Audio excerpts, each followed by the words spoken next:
La noche antes de su muerte, el general George S. Patton no pudo dormir. La guerra había terminado. Las medallas estaban ganadas. Europa yacía en silencio bajo la nieve invernal. Sin embargo, testigos posteriores dijeron que parecía un hombre aún atrapado en un campo de batalla invisible, un comandante que recorría trincheras que nadie más podía ver. Horas antes del accidente que acabaría con su vida, estaba sentado en el asiento del copiloto de un coche oficial, contemplando el paisaje helado de la Alemania ocupada. Ni explosiones, ni disparos, ni tanques pasando. Solo el silencio de la victoria, un silencio mucho más fuerte que la guerra. Esta es una forma infernal de morir, murmuró. No en la gloria. No en movimiento. No con un propósito. Sino estacionado en un mundo que ya no tenía cabida para él. Los registros muestran que debería haber estado a salvo. Territorio de retaguardia. Sin amenazas. Sin patrullas enemigas. Sin embargo, el general más temido del teatro de operaciones europeo se vio repentinamente expuesto, no a las balas, sino a la irrelevancia. Alguna vez dirigió ejércitos a través de continentes. Ahora estaba siendo lentamente borrado por las mesas de conferencias, los diplomáticos y la cautela. En sus últimas horas, habló más como un exiliado que como un héroe retirado. Los que le rodeaban creían que la historia había terminado. Patton lo sabía, le habían quitado algo. No había perdido una guerra. Había perdido el derecho a finalizar uno. El coche avanzaba entre la niebla. Los árboles se difuminaban tras el cristal. El camino estaba desierto, pero Patton se inclinó hacia adelante como un depredador oliendo problemas. Los viejos instintos no se retiran. Persiguen. Entonces, en ese auto silencioso, llegó el primer indicio de pavor. Así no es como se supone que debe terminar una leyenda. Una vez dijo que un soldado debe avanzar o morir. Pero ahora lo mantenían inmóvil, paralizado en el único estado que temía más que a la muerte misma, la espera. El mundo cree que la batalla final de Patton se libró mucho antes de este camino, mucho antes de esta mañana. ¿Pero y si la verdad es otra? ¿Y si su verdadero enemigo no estuviera al otro lado del Rin, sino sentado sobre su propia línea distintiva? Hombres poderosos que lo miraron y no vieron a un héroe, vieron una amenaza incontrolable. Si un general puede asustar a sus enemigos, es peligroso. Pero si asusta a sus superiores, se vuelve desechable. Un escalofrío atravesó el cristal del coche. No temblaba de frío. Temblaba porque ya había visto ese final antes, no en la guerra, sino en la historia. Los guerreros famosos no mueren cuando son derrotados. Mueren cuando se convierten en inconveniente. Miró a través de la niebla invernal como si estuviera viendo cómo el destino se formaba como un convoy en el horizonte. En el fondo, lo presentía, algo le esperaba justo al otro lado de ese tramo de carretera. Y en cuestión de segundos, la historia dejaría de fingir que todavía era intocable. El coche del Estado Mayor avanzaba traqueteando por una carretera helada a las afueras de Mannheim. Patton se inclinó ligeramente hacia la derecha, señalando un par de pájaros que alzaban el vuelo desde una hilera de árboles. El tipo de pequeño movimiento que un soldado percibe cuando aún está medio en la guerra. El conductor apartó la mirada solo un instante. Eso fue todo lo que hizo falta. Un camión maderero apareció entre la niebla, repentino, silencioso, imposible de frenar. El metal chirrió. El cristal se desplomó. El mundo se desplomó. El coche se dobló como un casco de hojalata aplastado. La cabeza de Patton se estrelló contra el armazón de acero, un instante, suficiente para romperle la columna a un hombre que una vez destruyó ejércitos. Ningún enemigo. No hay campo de batalla. Sin gloria. Solo una colisión que nadie jamás explicó con exactitud. Los testigos dicen que el camión apareció como de la nada. Casi como algo que nunca estuvo pensado para ser investigado. Pero antes de que se instalara el silencio, retrocedimos, no minutos, sino años, hacia un camino diferente, una guerra diferente y un Patton muy diferente. Polvo. Calor. Motores rugiendo como truenos. Sicilia, 1943. Patton se encuentra en lo alto de un puente en ruinas, con los puños apretados y la mandíbula apretada, mirando al horizonte como si pudiera desgarrarlo con solo su fuerza de voluntad. Sus tanques ya deberían estar avanzando, devorando terreno antes de que los alemanes puedan reorganizarse. Pero están congelados en su lugar, no por el acero enemigo, órdenes de Washington. Él no oculta su furia. Fue construido para atacar, y allí estaba, atado. Los hombres a su alrededor se mueven nerviosos. No le temen al eje. Le temen a, decepcionándolo. Patton no inspiraba con comodidad, sino con ímpetu. Estancarse era pudrirse. Dudar era invitar a la muerte. Y aquí es donde realmente comienza la historia. Porque este momento, este puente, este retraso, es la primera señal de la contradicción que más tarde lo mataría con más eficacia que las balas. El enemigo temía su avance. Pero su propio mando temía su impulso. Se pueden ganar batallas en los mapas. Las guerras las ganan los hombres que no esperan permiso. Así que la pregunta no es cómo Patton murió. La pregunta es cuándo su muerte realmente comenzó, en esa helada carretera alemana, o en este abrasador puente siciliano. ¿El día que demostró por primera vez que podía ganar demasiado rápido como para que la política lo controlara? Patton no lo hizo convertirse implacable en el campo de batalla. Se volvió implacable mucho antes de lucir estrellas en su cuello, en la infancia, en aislamiento, en una guerra silenciosa con sus propias debilidades. Nació en la riqueza, sí, pero no en la debilidad. Su linaje llevaba un legado de guerreros, antepasados que lucharon en la guerra civil, la guerra México-estadounidense y la propia revolución. Creció no jugando soldado, pero ensayando el destino. A los 12 años ya no leía cuentos de hadas, memorizaba a César, Escipión y Alejandro Magno, no como mitos, sino como puntos de referencia. Pero la extraña verdad que se esconde tras la leyenda es esta: el primer enemigo de Patton no fue Alemania. Fue la vergüenza. De niño, sufrió una dislexia severa. Las letras se distorsionaban. Las palabras se burlaban de él. Apenas podía leer sin tropezar, y en una familia con legados, el fracaso era un fantasma que lo acechaba a diario. Por eso entrenaba como un hombre perseguido por algo que no podía superar, porque metafóricamente, lo era. Cuando el mundo lo llamó agresivo, nunca entendieron que aprendió a temprana edad. La quietud se sentía como asfixia. Si no avanzaba, se quedaba atrás. De ahí su obsesión con velocidad nació, no de la doctrina, sino del miedo a disminuir la velocidad lo suficiente como para que la duda lo alcanzara. Cuando ingresó en West Point, no era el genio pulido que la gente ahora imagina. Era un ferviente trabajador en desarrollo, un hombre que se imponía la disciplina hasta los huesos como un herrero martilla el acero.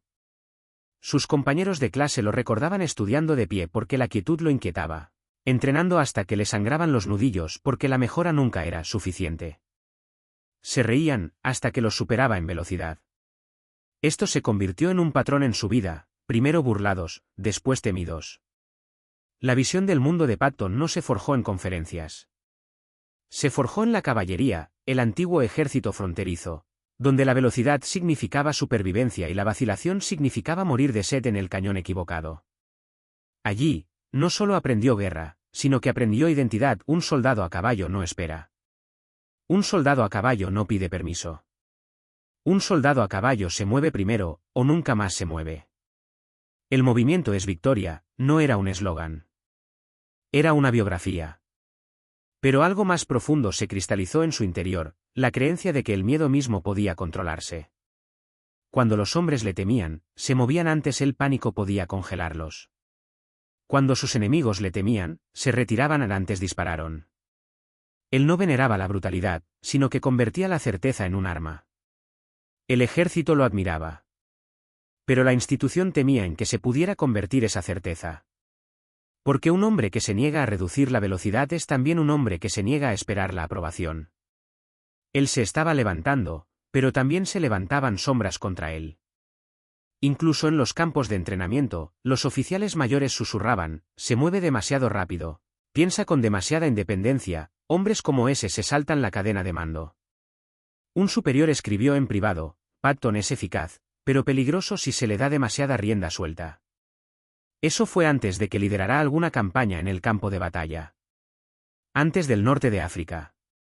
Antes de Sicilia. Antes de que Europa conociera su nombre aterrorizada. Ya lo perfilaban, no como un héroe, sino como un riesgo. Esta es la parte de la historia que la mayoría de los documentales omiten. Él no lo hizo convertirse controversial. Entró en la historia ya marcado como una pregunta que el ejército no estaba seguro de querer responder. La ironía es brutal, la misma personalidad que más tarde salvaría a los ejércitos estadounidenses, era la misma personalidad que sus superiores se disponían silenciosamente a contener. Y esa silenciosa moderación, esos primeros murmullos de precaución, algún día regresarían en una forma mucho más letal. Porque los sistemas no temen el caos de los enemigos. Temen el caos de dentro de. Así que aquí está la pregunta que comienza a rondarlo, la pregunta que se convertirá en su destino más tarde. ¿Puede un sistema basado en la jerarquía sobrevivir a un comandante que supera a la propia jerarquía? Esa es la semilla de la tragedia. El público vio a un guerrero. El ejército vio un incendio forestal. Un héroe para los soldados. Una amenaza a la estructura. El comienzo de una tormenta, invisible, pero que se avecina. Pronto, la guerra le daría el escenario para el cual estaba preparado. Pero también les daría a sus críticos exactamente lo que necesitaban, una prueba de lo imparable e incontrolable que realmente era. Y una vez que un hombre como Patton demuestra que puede ganar sin esperar, alguien finalmente decide que nunca se le debe permitir ganar demasiado. Esa colisión tácita entre genio y control es lo que lo arrastrará hacia Sicilia, y más tarde, a algo mucho peor. Lo que la mayoría de la gente nunca se da cuenta es que Patton no simplemente estudiar la guerra, la ensayaba como una profecía de toda la vida. Mucho antes de los tanques, mucho antes de Europa, creía que la velocidad decidiría la próxima era del combate. Donde sus compañeros memorizaban formaciones, él memorizaba impulso, donde otros aprendieron disciplina. Él la aprendió choque no solo para derrotar a un enemigo, sino para desequilibrar a él. Pero esta obsesión tenía un costo, siempre estaba solo mentalmente en la habitación. Ya 10 millas por delante de todos los demás. Viviendo en el próximo campo de batalla mientras otros todavía discutían el mapa. Por eso la caballería le vino bien, aunque fuera por un tiempo. Pero cuando el mundo se mecanizó, todo cambió. Patton no veía los tanques como máquinas, sino como caballos de acero. Donde los generales más veteranos discutían sobre si las armaduras debían utilizarse en apoyo de la infantería, Patton vio un nuevo tipo de guerra, combate decidido por el movimiento antes del contacto. La victoria se consiguió antes de que cayera el primer proyectil, porque el pánico se instalaría antes de que se pudiera formar la defensa. La mayoría de los oficiales pensaban que los tanques eran pesados arietes. Patton creía que lo eran flechas. Rápido. Preciso. Aterrador. Estudió los motores como otros estudiaban los mapas. Estudió psicología, la forma en que otros estudiaban las cadenas de suministro. En notas privadas, escribió, el ejército más rápido es el más letal. El que hace que el enemigo se sienta perseguido antes de disparar. Eso no es estrategia, es depredación. Y los depredadores no se controlan fácilmente. Es aquí donde aparecen las primeras grietas entre Patton y el sistema que un día lo amordazaría. No estaba tratando de construir un ejército que reportado bueno. Él estaba tratando de construir un ejército que emocionado bueno. El mando tradicional recompensa la cautela. Patton recompensado decisión. Los generales tradicionales ensayaron procedimientos. Patton ensayó intrepidez. Y la valentía es disruptiva, especialmente dentro de un sistema basado en el miedo a los errores. Así que, cuando llegó la primera prueba real de sus convicciones, la expedición a México de 1916, el ejército no esperaba que se convirtiera en noticia. Esperaban que aprendiera a tener paciencia. Pero en cambio, aprendió lo contrario. Patton lideró una de las primeras incursiones motorizadas en la historia militar estadounidense, motores rugiendo donde antes retumbaban los caballos. Persiguió a los comandantes de Pancho Villa con la velocidad de una manada, disparando primero. Siempre impactante. Fue solo un pequeño anticipo de la guerra, pero confirmó lo que siempre había sospechado. La velocidad rompe la moral más rápido que las balas. Los periodistas lo fotografiaron de pie sobre los cuerpos de sus enemigos con su pistola aún caliente, sin posar, sin hacer alarde, simplemente negándose a ocultar cómo era realmente la guerra. Para los soldados, era una prueba de coraje. Para Washington, fue una señal de alerta. Un hombre que se mueve demasiado rápido se vuelve independiente. Un hombre que se mueve independientemente se vuelve impredecible. Y un general impredecible es más difícil de controlar. Correa política. Lo promovieron, pero también comenzaron a vigilarlo. Porque en la cultura militar, las estrellas en ascenso no solo son preparadas, ellos también lo son mesurado. Y susurró sobre no fracasos. Posibles problemas futuros. Patton ya podía presentir esa fricción invisible. Esa inquietud cuando hombres con rango, pero sin coraje, se acercaban a él. No les temía, pero los reconocía. Veía en ellos la amenaza de la que le advirtieron sus antepasados. El mayor peligro para un guerrero no es el enemigo que tiene frente a él, pero el cobarde detrás de aquel que tiene autoridad. Aún no se había enfrentado directamente a la maquinaria política. Pero podía olerlo. Y se avecinaba una guerra, una verdadera guerra. Una guerra que finalmente le daría espacio para correr, pero también darles a sus superiores una primera muestra de cómo era desenfrenado. Y una vez que lo vieron, realmente lo vieron, nunca más dejarían de temerle. Cuando Europa se deslizó nuevamente hacia la crisis, Patton ya no era un hombre que estudiaba la guerra. Era un hombre lo esperaba. No como un espectador, sino como una espada aún envainada, inquieta por su propósito. Sus compañeros ansiaban rango. Él quería velocidad. Ellos querían orden. Él quería oportunidades. Y el destino, un destino brutal e indiscriminado, estaba a punto de entregarle precisamente eso. La Segunda Guerra Mundial comenzó como una conmoción para el mundo, pero para Patton, fue una confirmación. El mundo no estaba cambiando, estaba alcanzándolo. La Blitzkrieg no fue una revelación para él. Fue una validación. Los alemanes simplemente habían descubierto la doctrina que había vivido en su mente durante años. Primero impactar, luego abrumar, después ocupar. Donde otros vieron una amenaza, Patton vio un espejo. Pero si el mundo exterior finalmente se estaba alineando con sus instintos, el adentro del mundo, la burocracia, la cadena de mando, se estaba endureciendo. Un sistema basado en la antigüedad ahora requería decisión, pero temía a las mismas personalidades capaces de ella. Y en esa contradicción, Patton se precipitó como una tormenta. Entrenó tropas como si estuviera forjando una fuerza de invasión décadas antes de que la invasión siquiera existiera. Inculcó la velocidad con tanta intensidad que la vacilación parecía traición. Los soldados decían que, bajo el mando de Patton, las botas no. Caminar, ellos le respondió, no se limitaba a enseñar la guerra, fabricaba mentalidad. Y aquí es donde la brecha se amplió. Los comandantes vieron preparación. Washington vio imprevisibilidad. Un día los enemigos verían la inevitabilidad. De modo que el rumbo de la colisión ya estaba fijado, mucho antes del norte de África, mucho antes de Sicilia, mucho antes de la controversia. Nunca se trató de lo que Patton hizo. Siempre se trató de lo que él era capaz de si no se controla. No solo entrenó guerreros, sino que los despertó. No creó soldados, sino depredadores. Creía que la brutalidad no nacía en el campo de batalla, sino la cobardía. Y la cobardía, una vez presente en la estructura de mando, era más letal que la artillería. Esa creencia lo llevaría a la grandeza. También le pintaría una diana en la espalda. Porque un sistema puede tolerar el talento. Puede tolerar la victoria. Pero no puede tolerar a un hombre que haga que el sistema mismo parezca lento. Y esa es la raíz de la tragedia de Patton. Él no fue moldeado por la guerra. Él era simplemente rebeló por ello. El mundo estaba a punto de encontrarlo en terreno abierto, y por un breve y aterrador momento, el comando aliado vería exactamente lo que sucede cuando se libera a un hombre construido para conquistar el impulso mismo. Lo necesitarían. Lo utilizarían. Y entonces, le tendrían miedo.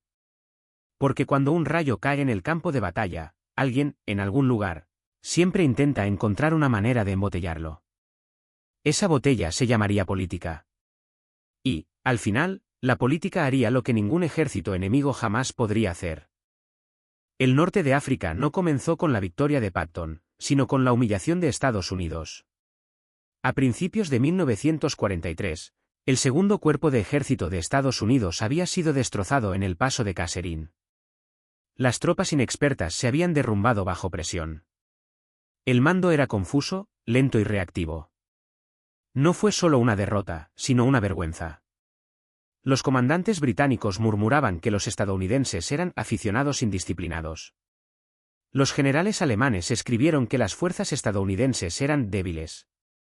La moral se desvanecía más rápido que los hombres. Y este es el momento en que el alto mando tomó una decisión de la que luego se arrepentiría. Llamaron a George S. Patton. No llegó como un salvador. Llegó como un frente de tormenta. Lo primero que oyeron los soldados no fue un discurso ni palabras de aliento, sino el sonido de los motores. Su convoy irrumpió en el campamento como si estuviera invadiendo a su propio ejército. Bajó de su vehículo con botas lustradas, fusta en mano y pistola al cinto, como un oficial de caballería que, de alguna manera, hubiera arrastrado al siglo XIX directamente a la guerra mecanizada. No sonrió. No saludó. Inspeccionó, silenciosamente. Un comandante con calidez puede ser querido. A un comandante que guarda silencio se le puede temer. Y el miedo era exactamente lo que este cuerpo destrozado necesitaba. Reemplazó la vacilación por la conmoción. Reemplazó la confusión por el ritual. Él reemplazó esperanza con disciplina. Uniformes arreglados. Cascos abrochados. Armas limpias. Postura erguida. Su primera orden no fue táctica, sino psicológica, no más retirada. Un hombre que se muestra listo en apariencia, eventualmente se mostrará listo en acción. Las tropas pensaron que estaba fingiendo. No estaba adoptando una pose, estaba reconfigurando la moral. Pero la verdadera transformación no estaba en cómo vestía a los hombres. Era como, reemplazaron su vergüenza con furia, no les recordó que habían perdido. Les recordó a alguien creído perderían, y esa creencia era un insulto más profundo que la derrota misma. Convirtió la humillación en combustible. Y es por eso que la presencia de Patton aterrorizaba tanto a amigos como a enemigos. Entendió la psicología como un arma. Conocía a hombres que temen muriendo romper. Hombres que temen fallarle no. Los alemanes tenían a Rommel. Los estadounidenses, después del norte de África, tendrían algo más raro, un comandante que utilizara armas. Velocidad de la creencia antes de la velocidad de la armadura. Pero antes de que Patton pudiera atacar al enemigo, tuvo que atacar algo más peligroso, la duda que había hecho metástasis dentro de sus propias filas. Y lo hizo con el mismo método que luego utilizaría en divisiones Panzer enteras: impulso, impacto, certeza, incluso antes de que comenzara el fuego. Sin embargo, tras toda esta victoria en ciernes se escondía la sombra que aún no podía ver. Cada éxito aquí demostraría que su doctrina era correcta, y eso haría que fuera más difícil detenerlo más adelante. Y en Washington ya se sentían incómodos con esa idea. El enemigo temía a Patton. Pero pronto, también lo haría el suyo aliados. Porque cuando un rayo empieza a cruzar un campo de batalla, alguien siempre hace la pregunta: ¿quién controla los rayos? Por ahora, lo necesitaban más de lo que le temían. Pero ese equilibrio no duraría. Cuando Patton finalmente volvió su mirada hacia los alemanes, no fue venganza lo que trajo consigo, sino impulso afilado como una cuchilla. No solo pretendía hacer retroceder al Afrika Korps. Pretendía borrar la memoria de Kasserine tan violentamente que ningún oficial alemán volvería a llamar blandos a las tropas estadounidenses. La primera ofensiva bajo su mando se movió como un rayo que alguien olvidó anunciar. Las conversaciones por radio se silenciaron. Las formaciones de marcha se apretaron. El ritmo de todo el cuerpo cambió. La recuperación no fue gradual, sino explosiva. Patton no les dijo que eran mejores. Hechos se sienten más rápidos, más letales, más alertas que los hombres que los humillaron semanas antes. Entonces llegó el momento que todos los soldados recordaban. Patton ordenó un avance a gran escala no solo para recuperar terreno, sino para obligar a los alemanes a sentirse perseguidos por primera vez. Durante meses, los hombres de Rommel acecharon a las tropas estadounidenses como depredadores. Ahora, los papeles se invirtieron, no en el papel, sino en sus mentes. En sus diarios, los oficiales alemanes escribieron algo escalofriantemente simple: los estadounidenses cambian. Impulsan sin esperar. Este fue el éxito de Patton en su forma más pura. Cambió la forma en que el enemigo sintió antes de cambiar lo que vio el enemigo. Primero la velocidad. Segundo el impacto. Tercero, el miedo. Ese fue el orden de batalla. Lo que sorprendió a los observadores no fue solo que Patton avanzara, sino que qué tan temprano lo hizo. La mayoría de los generales esperaban confirmación. Patton actuó en cuanto se abrió una ventana. Creía que la vacilación era la muerte, medida en horas, o peor aún, en iniciativa entregada para siempre. Es por esto que su reputación se extendió más rápido que sus divisiones blindadas. Los exploradores alemanes no transmitieron por radio posiciones, sino advertencias. No estaban rastreando tropas. Estaban rastreando Patton. Y aquí está el punto de inflexión, el momento que hizo que el mando aliado lo admirara públicamente, y se preocupara en privado. Porque un general que gana más rápido de lo esperado hace algo peligroso para la jerarquía. Él demuestra que el retraso vino desde arriba, no del campo de batalla. Demostró una verdad aterradora: el enemigo no era el cuello de botella. La política de mando era. Por primera vez, Washington vio claramente su problema, y no era Rommel. Esto era lo que representaba Patton, un comandante que no necesitaba permiso para ganar. Cada éxito en el norte de África no era solo un paso hacia la victoria. Era un paso más que ampliaba la brecha entre Patton, el activo, y Patton, la amenaza. El alto mando alemán actualizó sus informes de inteligencia. El alto mando aliado actualizó sus planes de contingencia. El público creía que estaba ascendiendo. Los hombres que estaban encima de él ya estaban calculando hasta dónde le permitirían subir, antes de que tuvieran que contenerlo. A medida que sus tropas avanzaban más a fondo en el norte de África, algo inusual comenzó a suceder en el campo de batalla. Los alemanes comenzaron a reaccionar ante Patton, incluso antes de confirmar que estaba allí. Llegaron informes de que las unidades del eje habían abandonado las líneas defensivas prematuramente y habían cambiado de blindaje al primer rumor de su presencia. No tanques, rumor es entonces cuando la moral no solo se derrumba, se derrumba. Así es como se sabe que un comandante ha pasado de la estrategia al mito. El enemigo deja de luchar contra tus soldados, y empieza a pelear contigo sombra. Patton no derrotó a los alemanes más rápido, los derrotó más temprano en sus mentes, antes de que el acero chocara con el acero. Y los soldados también sintieron este cambio. Ya no era simplemente su general. Era la prueba de que no eran quienes el enemigo decía que eran. De la humillación al cazador, en cuestión de semanas. Pero por cada kilómetro que ganaba en la arena del desierto, sus críticos ganaban un centímetro de terreno político. No hablaban de motín, ni de imprudencia, ni de pérdida de control. Usaban palabras más suaves y frías: él está sin gobierno. Él actúa sin pausa. Se está volviendo más grande que la estructura de mando. Traducción: no temieron lo que él fallido hacer, pero lo que pudo, así que es fácil tener éxito en sin ellos. Mientras tanto, sus tropas no le temían por terror. Temían decepcionarlo. Un soldado dijo una vez: no luchas por tu vida bajo el mando de Patton. Luchas para merecer ser condujo por él. Ese control psicológico es poco común. También es una amenaza para los hombres arriba él. Porque un general que se gana la lealtad de los soldados se gana influencia. Las tropas lo seguirían al fuego antes que a un memorando. Y ese tipo de lealtad no puede ser revisado. Solo temido. Hay un momento que los historiadores suelen pasar por alto, pero es el verdadero punto central de la leyenda de Patton. Una noche, mientras revisaba mapas, golpeó el puño y le dijo en voz baja a un oficial del Estado Mayor: Rommel venció a aficionados. Me aseguraré de que luche contra un ejército. Eso no era confianza. Eso era identidad: no permitiré que subestimen nuevamente a Estados Unidos. Y en cuestión de días, el efecto relámpago se convirtió en doctrina. Las marchas se acortaron. Los ataques se aceleraron. La artillería siguió el ritmo en lugar del cronograma. El segundo cuerpo de ejército de los Estados Unidos pasó de ser un grupo de novatos con dificultades a la unidad de mayor velocidad en el teatro de operaciones. Los británicos dejaron de burlarse. Los alemanes comenzaron a adaptarse. Washington empezó a preocuparse. Porque fue entonces cuando finalmente comprendieron lo que habían desatado: no es un refuerzo. No es un general del campo de batalla. Un rompedor del sistema. Un hombre que, si lo dejaban solo, no solo derrotaría al eje, podría reescribir cómo se libraron guerras.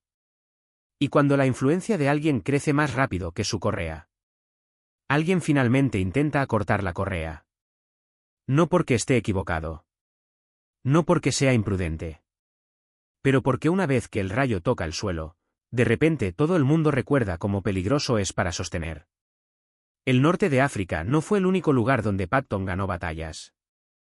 Fue allí donde se hizo a sí mismo necesario, y eso es lo más peligroso que un hombre puede llegar a ser para una máquina política. Porque todo lo necesario eventualmente se vuelve incontrolable. ¿Y las cosas incontrolables? Los sistemas planean contenerlos, mucho antes de que lo admitan. Por fin llegó el momento, el choque que todos esperaban, Patton contra Rommel. Dos mentes preparadas para el impulso, dos depredadores que creían que la victoria se alcanzaba antes del contacto. Pero hubo un giro cruel en la historia, Rommel ni siquiera estaba en el campo ese día, estaba enfermo, recuperándose en Alemania. Y aún así, Patton seguía hablándole a través de los disparos. Estudió el libro de Rommel, Ataques de Infantería, línea por línea, hasta que entendió no solo cómo luchó Rommel, sino cómo pensaba al comenzar el combate. Patton no improvisaba.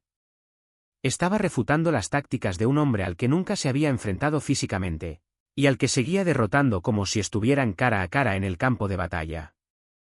Cuando sus tanques se abrieron paso y el Afrika Korps se derrumbó, Patton gritó: «Rommel, magnífico bastardo. Leí tu libro». Los hombres luego dijeron que no era arrogancia, sino reconocimiento. Un depredador supremo reconociendo a otro depredador supremo. Esta no fue una victoria táctica. Esto fue una transferencia psicológica de dominio. En ese momento, el desierto dejó de pertenecer a Rommel y se convirtió en territorio de Patton, un campo de batalla de recursión invertido. Durante meses, los alemanes habían acechado a las tropas estadounidenses. Ahora eran su presa. Los registros de inteligencia alemanes de este periodo contienen una frase sorprendente: si Patton está presente, asuma el ataque antes de que las órdenes lo confirmen. Ya no estudiaban su ejército. Estaban estudiando su naturaleza. Es entonces cuando un guerrero se convierte en algo más que un general. Se convierte en un punto de referencia. Pero cada ascenso proyecta una sombra. Los aliados elogiaron públicamente la victoria. En privado, la preocupación se transformó en cautela. Porque esta única victoria respondió a una pregunta aterradora: ¿qué pasaría si a Patton se le diera plena libertad? La respuesta ahora era obvia: se vuelve imparable. Y los hombres imparables no pueden ser administrados. Solo pueden ser limitados. A partir de ese momento, el mando aliado ya no preguntó: ¿puede Patton ganar batallas? Comenzaron a hacer una pregunta diferente y más tranquila: ¿cómo lo mantenemos, usado, pero nunca soltado?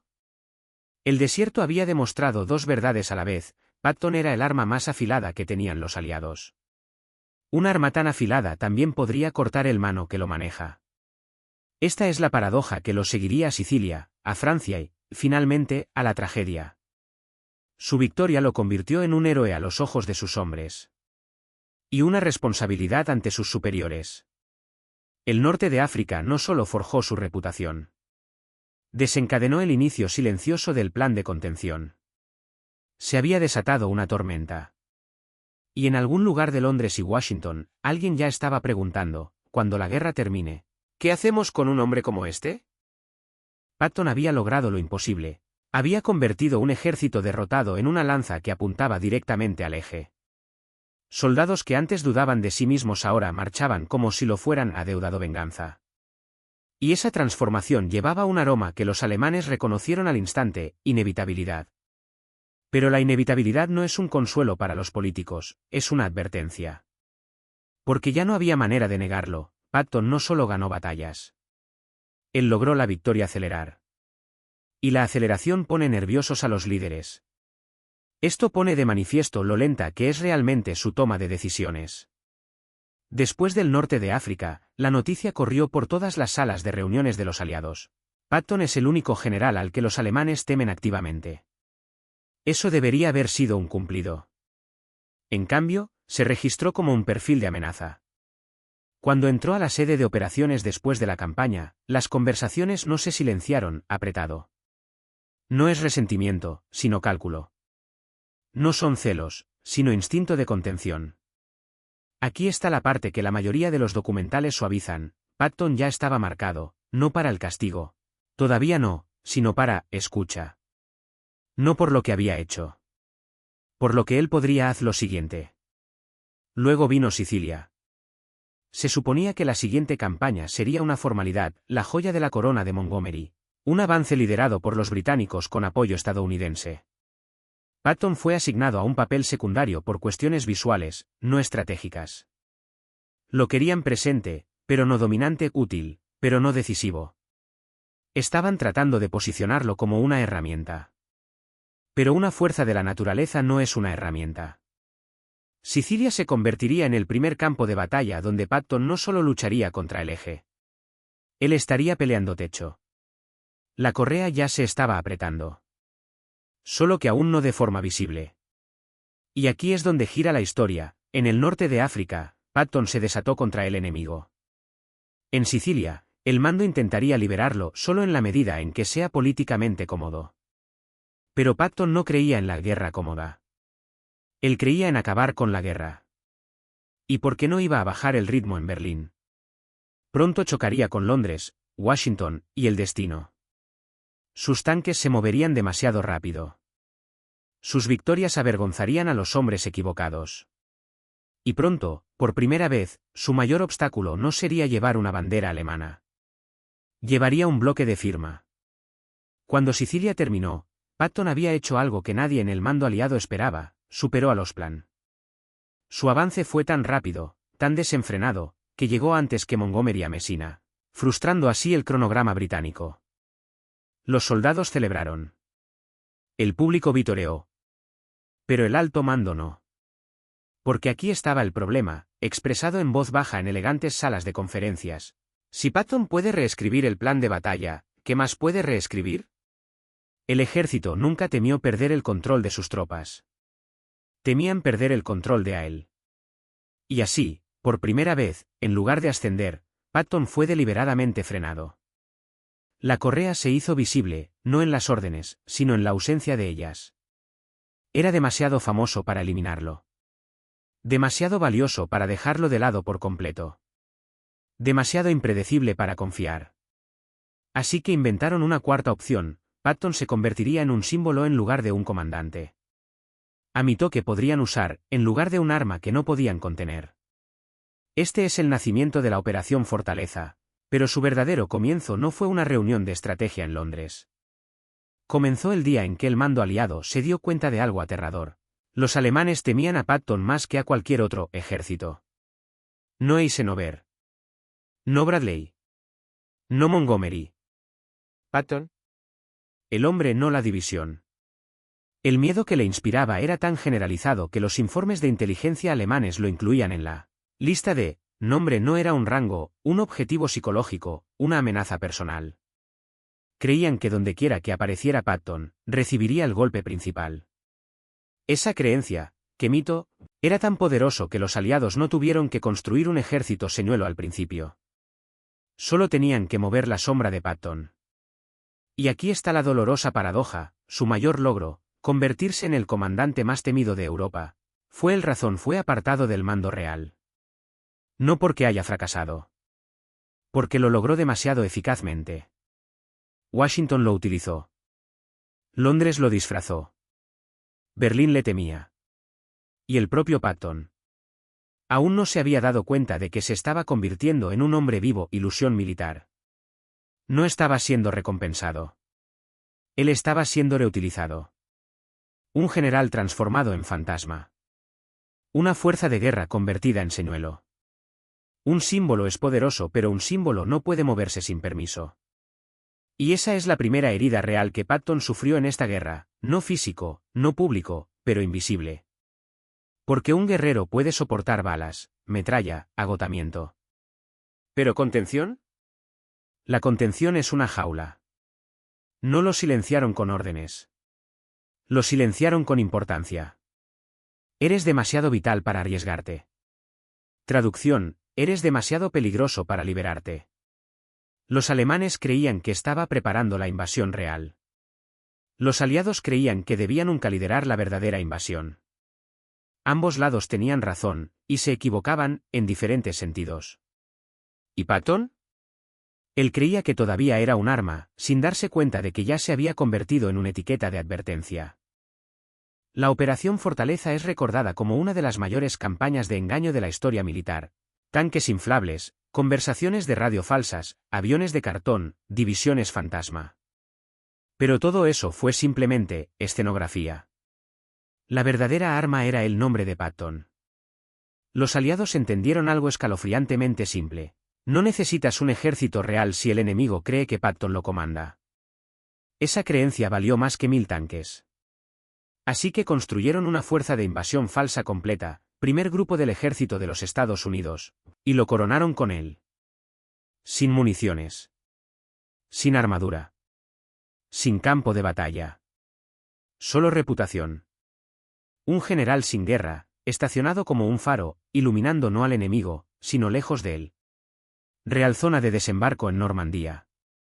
Su muy presencia en suelo británico, las divisiones alemanas se desplegaron hacia el norte, esperando, preparándose, reposicionándose. El alto mando de Hitler se negaba a creer que un desembarco en Normandía fuera posible sin Patton al mando. Los servicios de inteligencia alemanes presentaron informe tras informe. Patton sigue siendo la principal amenaza. No importaba cuántas reuniones informativas aliadas intentaran insinuar lo contrario. Berlín creía por encima de todo en una cosa: Patton pelea donde más importa la victoria. ¿Y si estuviera en el sureste de Inglaterra? Entonces la verdadera invasión debe estar allí. ¿La ironía? Los alemanes no se dejaron engañar por la tecnología de Fortitude. Fueron engañados por Fortitude en mitología. Pero mientras él ganaba el guerra mental, alguien más estaba ganando la guerra política contra él. Porque Patton poco a poco se estaba dando cuenta de la verdad: él no estaba siendo preparado para el mando. Él estaba siendo contenido por ello. Los informes muestran que su frustración comenzó a resquebrajarse. Era un depredador que caminaba detrás de un cristal. Había revolucionado el norte de África. Había superado a los británicos en Sicilia. Se había convertido en el general más temido del teatro, y ahora estaba actuando como un espantapájaros. Una exhibición de amenaza viviente. Una marioneta estratégica vestida de estrellas. Para el enemigo, era un martillo a punto de golpear. Para su propio bando, él era un mascarilla, usado para causar efecto. Un comandante sin campo de batalla no es honrado, está neutralizado. En lo más profundo de él, el orgullo comenzó a susurrar una pregunta: ¿estoy aquí para ganar una guerra? ¿O para evitar que otros pierdan el control de ella? Y aquí es donde la tragedia se agudiza. Porque Fortitude solo funcionaba porque él fue enviado a la banca. Ganó una campaña en la que no le permitieron luchar. Él dio forma al día de sin que se le permitiera asestar un solo golpe. Los alemanes le temían tanto que los aliados tuvieron que ocultarlo de los Victoria Real, un general tan aterrador, que incluso el triunfo tuvo que filtrarse a su alrededor. Aquí es donde comienza la humillación. Silencioso, estratégico, invisible. No es un fracaso. Contención. No la derrota. Desplazamiento. No silenciar mediante el castigo, silenciando por importancia. Un héroe demasiado útil para perderlo y demasiado peligroso para dejarlo tomar la iniciativa. Llegó un momento, no ruidoso, no dramático, no registrado en los despachos, cuando Patton finalmente comprendió lo que le habían hecho. No ocurrió en combate. Ocurrió en silencio. Una sala de reuniones en Inglaterra. Sin urgencia. Sin mapas sobre mesas. Sin un cronograma de invasión con su nombre. No estaba al mando, de nada. Tenía estrellas sobre sus hombros, pero ningún campo de batalla bajo sus pies. Un león con rango, tratado como si fuera un decorado. Y ese silencio era más fuerte que la artillería. Esta fue la primera vez en toda su vida militar que Patton sintió algo que nunca podría admitir públicamente: impotente. No porque le faltaran órdenes, pero porque su presencia fue la orden. No estaba moviendo un ejército. Él era el cebo. Este fue el momento en que la humillación dejó de ser teórica y se volvió profunda. Porque un guerrero puede tolerar demoras, lesiones, agotamiento, pero ser necesario como símbolo, mientras se le niega el derecho a actuar. Esa es una herida más profunda que la metralla.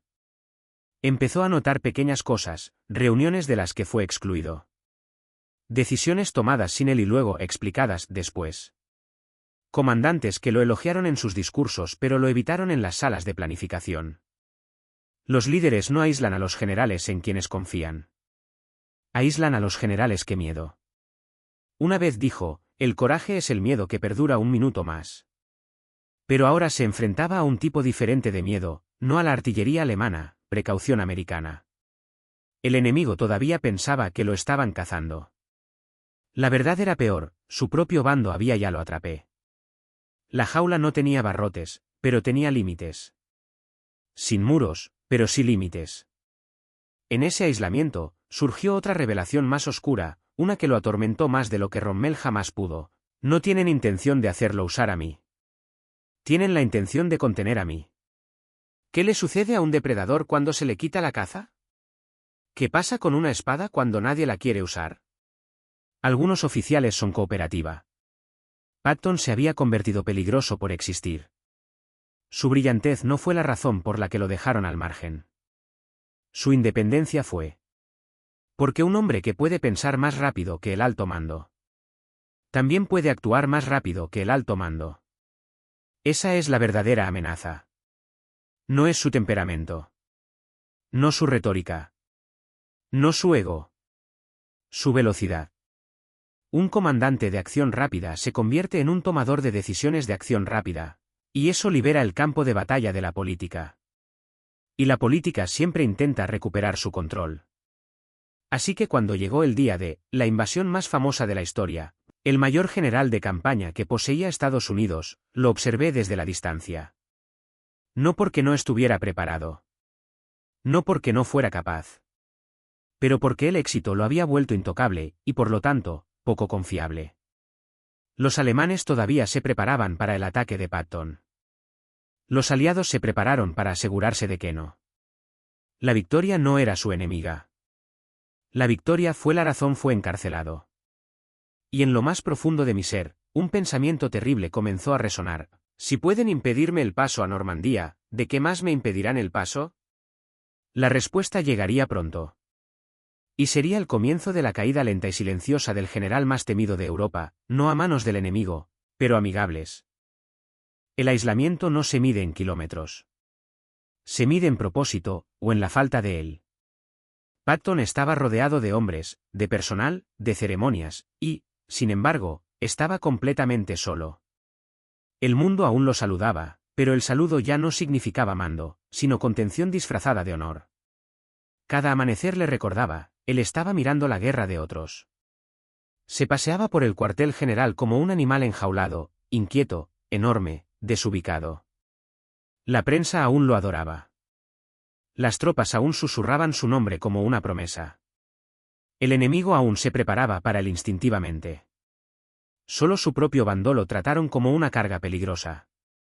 Fue entonces cuando la humillación se volvió interna. La fuerza imparable se vio obligada a detenerse, y peor aún, a fingir que se trataba de una estrategia, no de una maniobra de marginación.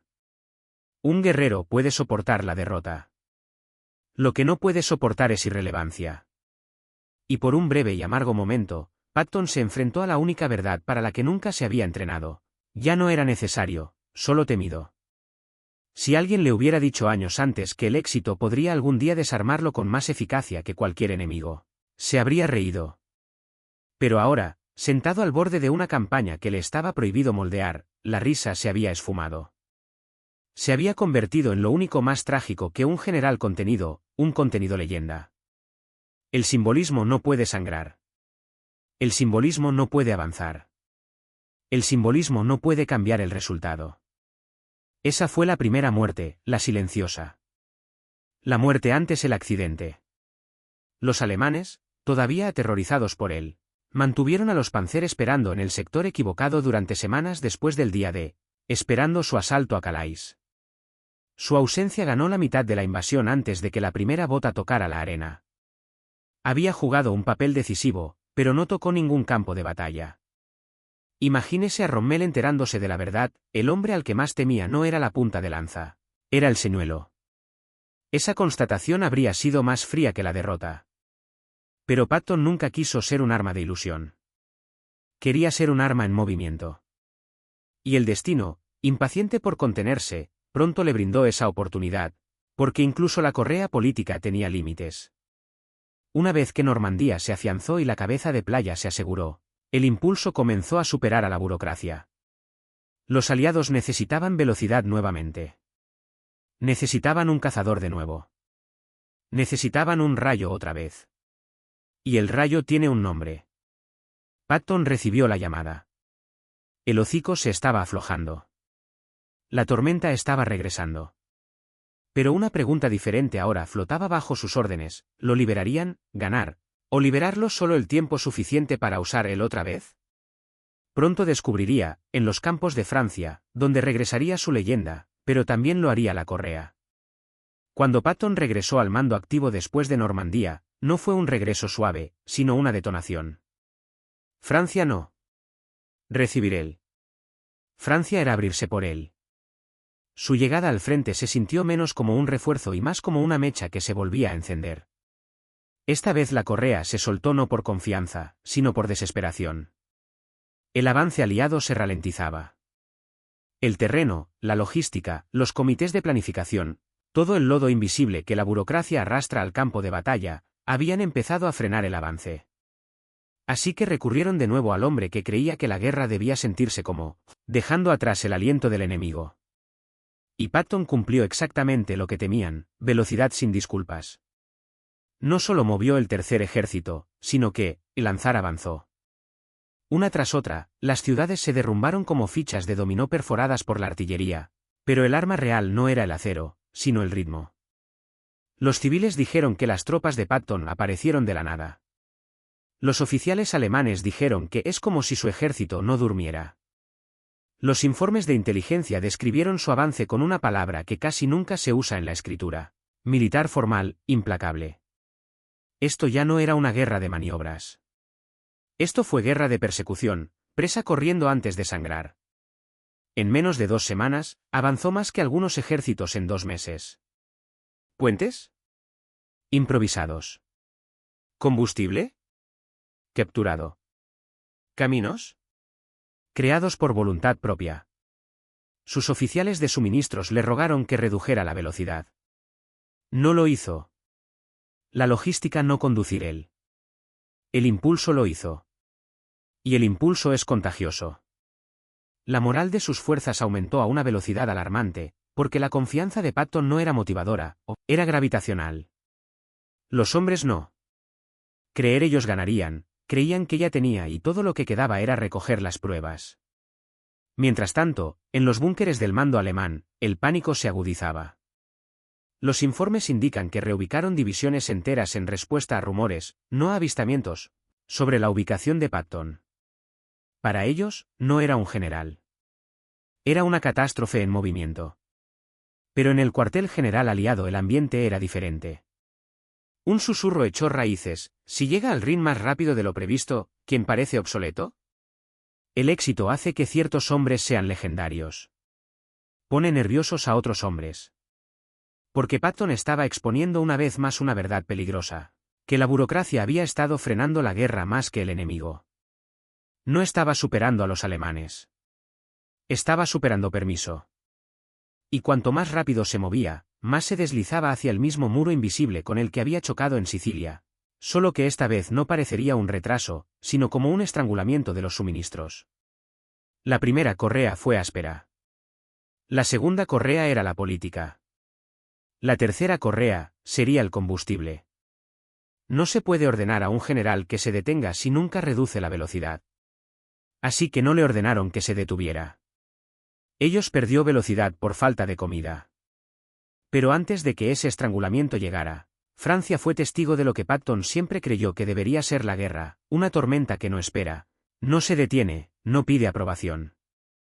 El enemigo se preparó para el campo de batalla.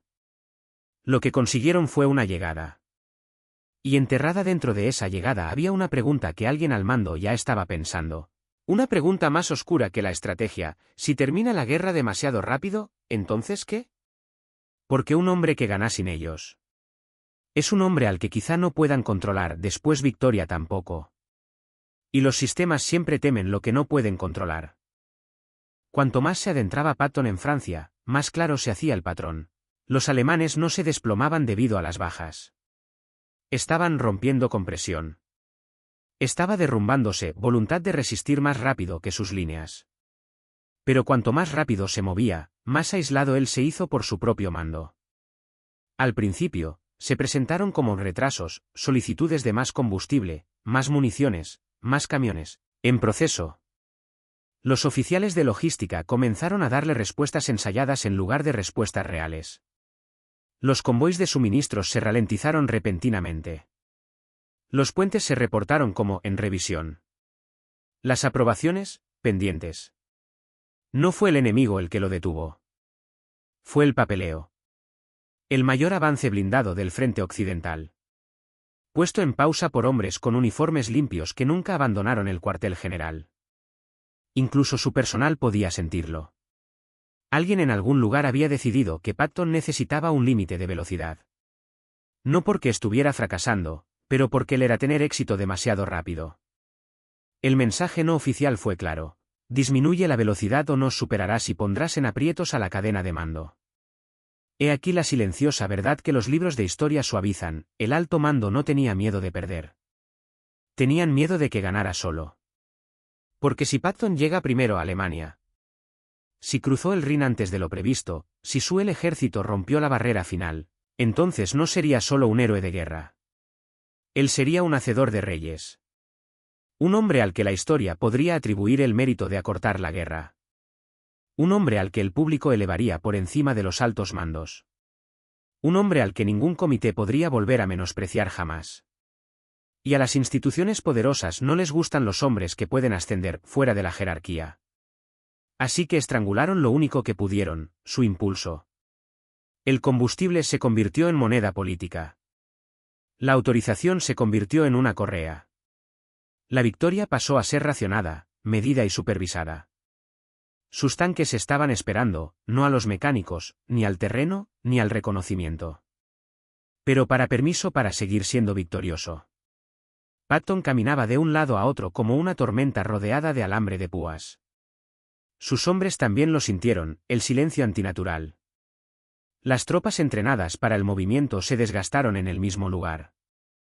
Depredadores obligados a posarse. Este, y no el ejército alemán, fue el comienzo de su punto de quiebre. Porque un campo de batalla puede ser conquistado. Un rival puede ser superado. ¿Pero una correa? Se debe llevar correa cortar, y cortarlo te convierte en enemigo de las manos que lo sostienen. Patton no solo se estaba quedando sin combustible. Se estaba quedando sin espacio para ser él mismo. Los alemanes se estaban retirando. Su propio mando se estaba endureciendo. Francia se estaba convirtiendo en su triunfo, y su advertencia. Porque esto ya no era una interferencia. Este fue un mensaje: puedes ganar, pero solo en nuestro plazo. Un guerrero puede sobrevivir siendo superado en número. Lo que no puede sobrevivir es ser superado por su propio bando. Y pronto, esa correa dejaría de ser un inconveniente táctico. En sabotaje estratégico. Si había una verdad que Patton nunca toleró, era la parálisis. Así que, cuando la estrangulación del combustible frenó su avance, no esperó de todos modos, lo persiguieron: tomó combustible alemán capturado. Redirigió convoys. Utilizó la velocidad como arma y la desesperación como detonante. Donde otro general habría escrito informes, Patton escribió distancia. Apostó a que cuanto más rápido avanzara, más difícil sería políticamente frenarlo. Un ejército en pausa es fácil de controlar. Un ejército que carga es un titular, y los titulares son munición que una burocracia no puede derribar fácilmente. Una vez más, la inteligencia alemana malinterpretó lo que realmente estaba sucediendo: creían que su velocidad significaba un suministro infinito y una logística cuidadosamente coordinada. La verdad era mucho más peligrosa: él estaba corriendo más rápido que el permiso en sí. Y esta vez, Berlín entró en pánico. Formaciones alemanas enteras se replegaron pronto, convencidas de que Patton las atravesaría antes de que llegaran los refuerzos. Los rumores de su aproximación desencadenaron órdenes de retirada. Las unidades se retiraron de sus posiciones no por las bajas, sino por «la historia se repite». Lo habían visto en el norte de África. Lo habían visto en Sicilia. Ahora lo vieron en Francia, y asumió que no tenía sentido interponerse en su camino. Pero por cada milla que ganaba sobre el enemigo, perdía una milla con su propio mando. La fricción ya no era silenciosa. Se afiló. Bradley admiraba sus resultados, pero temía las consecuencias políticas. Eisenhower valoraba su fuego, pero temía el día en que el fuego alcanzara la estructura de mando en lugar de los blindados enemigos. Y en Londres, una preocupación empezó a circular a puerta cerrada: si Patton llega primero a Alemania, perderemos el control de la paz que seguirá. Esta era la línea que ningún general debía cruzar jamás, el umbral invisible donde victorioso se trata como un pasivo. Porque los ejércitos luchan guerras, pero los gobiernos son responsables de las consecuencias. ¿Y si un hombre se convierte en el símbolo de la victoria? Se vuelve más poderoso que los arquitectos del tratado. Eso es imperdonable en política. Así que tomaron una decisión silenciosa: si no se pudiera frenar a Patton indirectamente, se le frenaría directamente. La siguiente fase de contención no sería logística. Sería narrativo. Y la narrativa pública es más letal que las cadenas de suministro. Porque afecta la reputación, no los recursos. Patton estaba a punto de aprender algo brutal: un general puede correr más rápido que los tanques. Él puede superar a los enemigos. Incluso puede superar la precaución. Pero no puede escapar: la política lo persigue por detrás. Pronto, no solo retrasarían su avance. Arrastrarían su nombre. El campo de batalla ya no era su único frente. La sala de conferencias había entrado en la guerra.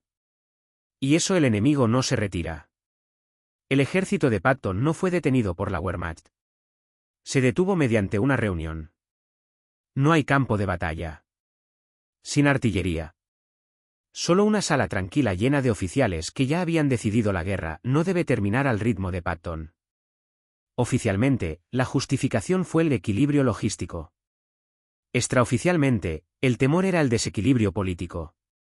Su éxito se convirtió en un centro de atracción: los soldados se unían a él instintivamente, el público lo adoraba instintivamente, e incluso la inteligencia enemiga se comportaba como si fuera la inevitabilidad encarnada. Ese nivel de poder simbólico tiene un efecto fatal dentro de una jerarquía: empieza a eclipsar a los arquitectos. Y las instituciones nunca toleran ser eclipsadas por las armas que despliegan. Así que el mismo comando que una vez le rogó que salvara el frente, ahora lo trataba como algo que necesitaba gerente. ¿Y el castigo? No degradación. No reemplazo. Algo más frío: visibilidad sin autoridad. Le dijeron que aguante. Entonces aguanta un poco más, entonces esperar la coordinación, entonces priorizar la estabilización. En lenguaje de guerra, esto suena operativo. En lenguaje político, significan: detente antes de que te vuelvas intocable. Era Sicilia de nuevo, solo que más grande, más nítida, más deliberada. Correa no accidental, correa de ingeniería. Cada victoria empezó a generar su propia reacción. Por primera vez, Patton comprendió la verdad completa y fea: él no estaba siendo de confianza para ganar. Él estaba siendo permitido para ganar, y el permiso podría ser revocado en cualquier momento. El enemigo al otro lado del campo temía la derrota. El mando detrás de él temía precedente. Si Patton cruzó el Rin primero, si Patton liberaba primero una importante ciudad alemana, si Patton se convirtiera en el martillo visible de la victoria final, entonces Patton no sería solo un general. Él se convertiría en una narrativa que el sistema ya no podía editar. Y en ese momento, sin saberlo, entró en un rumbo que no era el de Alemania, pero con el censor más poderoso de la historia: autoconservación política. El golpe final en Francia no fue una bala ni un bloqueo. Era la burocracia sonriendo mientras le cortaba las alas. Los soldados vieron una pausa. La sede central sufrió una corrección. Patton vio que la trampa se cerraba. Por primera vez, no estaba luchando contra el eje. Estaba luchando contra la gravedad. La atracción gravitatoria de un sistema diseñado para consumir a sus propios héroes antes de que superen la correa. Lo que no sabía, todavía no, fue que este no era el final de su contención. Era solo el carrera de práctica, el verdadero silenciamiento, el definitivo, aún estaba por llegar, y cuando llegó, no se desarrolló en un campo de batalla. Se desarrollaría en una carretera. Un camino tranquilo. En invierno. Después de la victoria. El día en que ya no se necesitaban los rayos, y por lo tanto ya no es seguro. A finales de 1944, Francia no solo estaba liberada, sino que también estaba superado. Patton no solo rompió las defensas alemanas, rompió el ritmo de la guerra. Las reuniones de estrategia no pudieron seguirle el ritmo. Los comités reaccionaban constantemente a lo que ya había logrado, incluso antes de programar la sesión informativa. Fue entonces cuando el alto mando se dio cuenta de que la parte más amenazante de Patton no era su agresividad, era su eficiencia. Un hombre que gana demasiado limpiamente expone lo lentos que son todos los demás. Los alemanes lo llamaban el martillo. Pero los aliados comenzaron a llamarlo, en privado, el problema. Un general exitoso hace que los demás parezcan capaces. Un general legendario hace que otros parezcan reemplazables. Y eso es el punto donde el legado se convierte en una amenaza. El comando no necesitaba derrotarlo, solo necesitaban lento hasta que alguien más pudiera llegar y reclamar la copropiedad de sus victorias. Si cruzaba a Alemania primero, la historia le pertenecería. Así que la correa se tensó no porque flaqueara, pero precisamente porque él no lo había hecho. La humillación final de esta fase llegó silenciosamente, a transferencia de prioridad de combustible del tercer ejército de Patton, a Montgomery's. Sin arma. Sin reprimenda. Solo un bolígrafo, redirigiendo el impulso. Esa firma administrativa hizo más daño a su avance que cualquier división alemana. No fue un sabotaje a su actuación. Fue una contención de su legado. No solo lo estaban ralentizando. Él estaba siendo contextualizado. El mensaje se había endurecido: puedes ayudarnos a ganar, pero no se te permitirá definir la victoria. Este es el momento en cada vida legendaria en que el héroe se da cuenta de algo irreversible. El sistema que usas tú también lo harás eventualmente, el miedo te reemplaza. Y lo que no se puede reemplazar, eventualmente debe ser remoto. No públicamente. No en voz alta. Pero inevitablemente. A partir de ese momento, Patton no estaba simplemente luchando en una guerra. Estaba compitiendo contra el reloj.